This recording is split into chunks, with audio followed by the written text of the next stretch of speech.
Allez camarades, bienvenue dans l'émission. Donc je te fais une petite vidéo. Là je commence par te déculotter mes souvenirs. En plus c'est en lien avec la vidéo. Le patron, je vais te montrer. Pas moi, le vrai Gilbert Pigli. C'est lui. Là, c'est moi à côté de lui, chez lui. Parce que moi j'habitais chez lui quand même. Ça a été mon père. Là tu vois c'était pendant la guerre d'Algérie. Quand il a fait la guerre d'Algérie, c'était sa photo préférée ça. Et je l'ai parce que c'est moi qui récupérais ses affaires quand il est mort.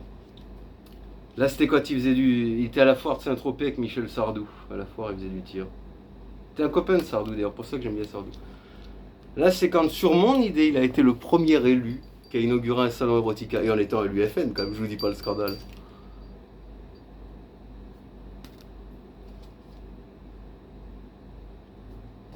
Ça, c'était les collages qu'on faisait pour lui. Là, c'est moi sur un collage pour lui. Bon, maintenant que j'ai fini de te déculotter mes souvenirs, je vais me servir un peu de thé rose. De café rose.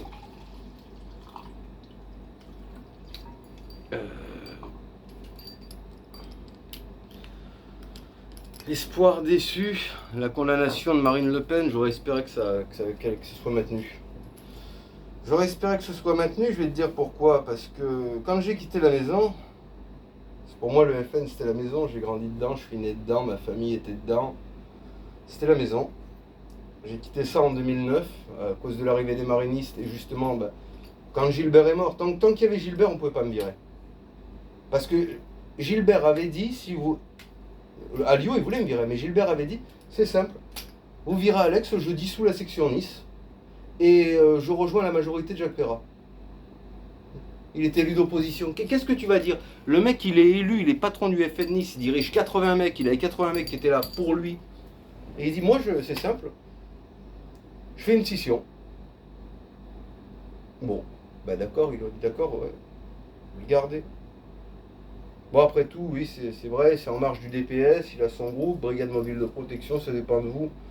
Moi, c'est vous le responsable, ouais, d'accord, il n'y a pas de problème.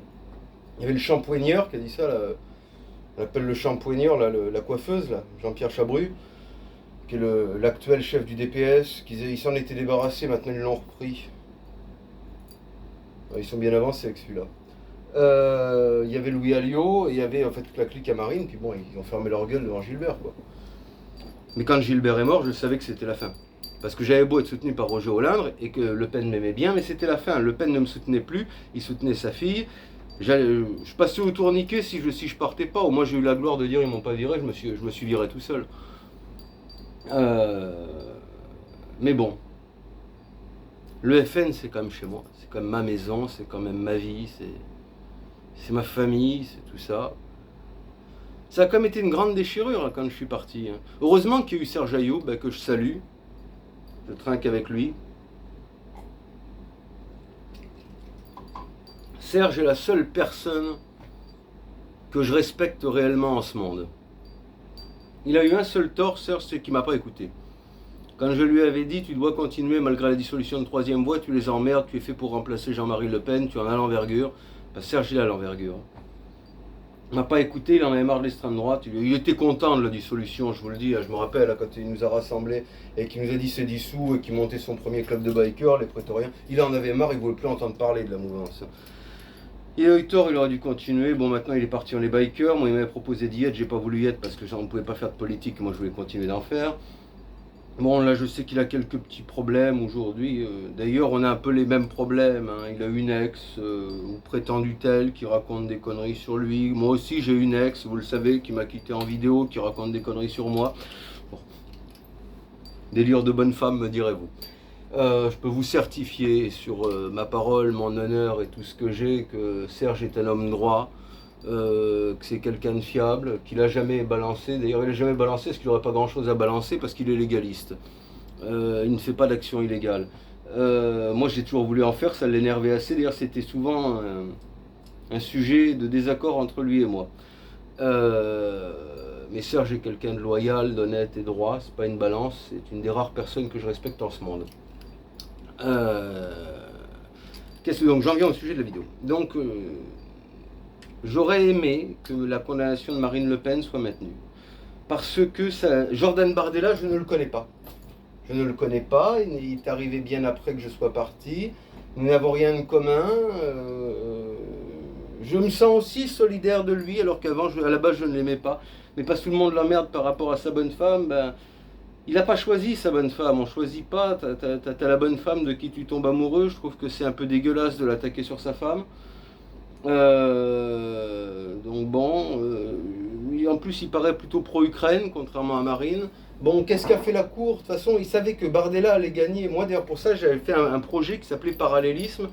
Et je voulais qu'Unité Blanche, on redevienne comme nous étions avant, évidemment pas revenir au RN, parce qu'on serait complètement à l'envers de ce qu'ils font, mais qu'on continue d'être UB tout en soutenant le RN. Je m'étais dit, si Jordi devient président, bon, lui il est gaulliste, je ne le suis pas, mais il y avait le SAC, sous De Gaulle, qui était une milice qui faisait ce que les flics ne pouvaient pas faire. Je m'étais dit, UB pourrait jouer le même rôle, après tout, je pourrais être le Charles Pasqua de Bardella. C'est un peu comme ça que je voyais les choses. S'il avait été le candidat, j'aurais appelé à le soutenir. Mais on le savait déjà, ça faisait déjà avant que je rentre en prison. Les gens de l'UB peuvent vous le dire, je lève le secret, qu'on avait repris des contacts avec certaines personnes. On a parlé à des gens, j'ai rencontré des gens, on a parlé à d'autres gens. Enfin, il y a beaucoup de gens dans l'histoire, il ne manquerait plus que Jean-Michel Zakin. Non, je rigole.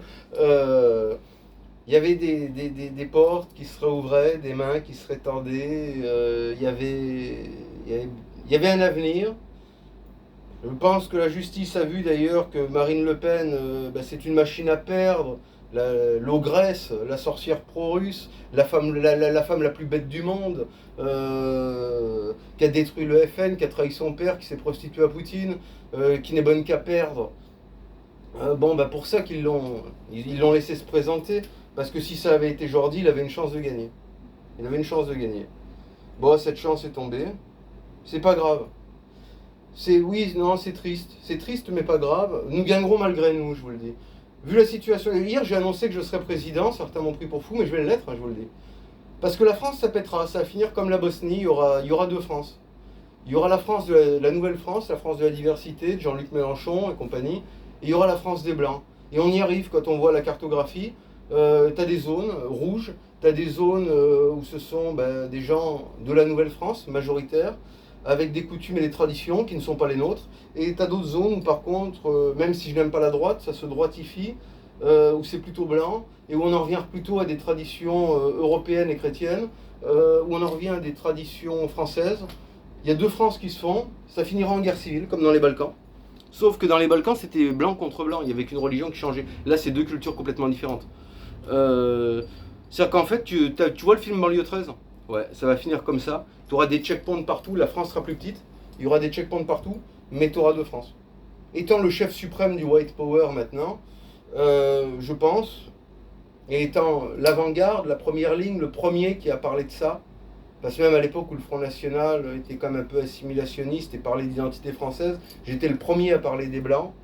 Étant un peu le nouveau Jean-Marie Le Pen, on va dire aussi par mon charisme, par tout ce que j'ai fait, je serai le président, évidemment, de cette France blanche, quand ça sera coupé en deux. Parce que là, quand il faudra combattre, moi je m'en vais, là je vais combattre en Ukraine, oui. Mais quand ça pètera en guerre civile en France, quand ça deviendra comme la guerre des Balkans, là j'y serai.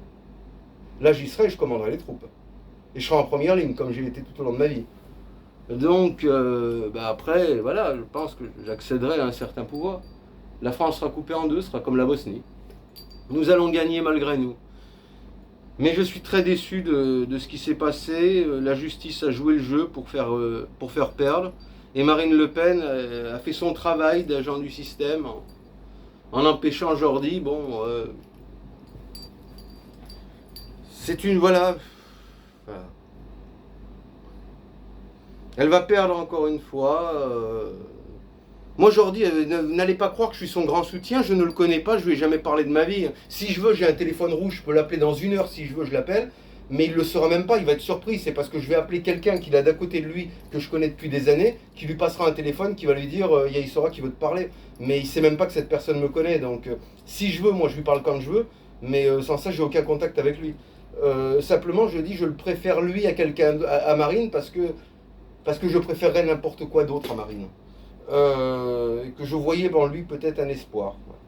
Bon ben, une fois de plus, une déception, mais ne vous inquiétez pas. Et je vous le dis, nous allons gagner malgré nous, parce que comme je vois tout le bordel qui se passe en France, mais je vois que de plus en plus ça se communautarise, je vois que de plus en plus il y a des gens qui élèvent leur voix, même si je déteste ces news, il y a quand même beaucoup de gens qui élèvent leur voix, il y a beaucoup de gens qui s'élèvent. On est sur la bonne voie, on est sur la bonne route. La France sera plus petite, c'est vrai, mais il vaut mieux un petit chez soi qu'un grand chez les autres. Et je pense qu'on finira par gagner. Oui, on finira par gagner malgré nous. Je dis malgré nous parce que ce sera parce que les autres, là, ils prendront leur zone, là, comme ils ont fait à Sani avec Boko Haram et tout. Enfin, non, avec Baliba Kayoko, qu'est-ce que je dis Boko Haram. Et là, bah, à force de chasser les Français se regrouperont entre eux et tu auras deux zones. On gagnera malgré nous. On gagnera parce que ce ne sera pas les Français qui combattront au début. Non, ce sera les Français, à force d'être rejetés, qui seront forcés de se défendre. C'est les autres qui vont déclencher ce qui nous amènera à gagner. Pour ça, je dis nous gagnerons malgré nous. Voilà ce que je voulais vous dire. Allez, avec camarades. Slava Ukraine.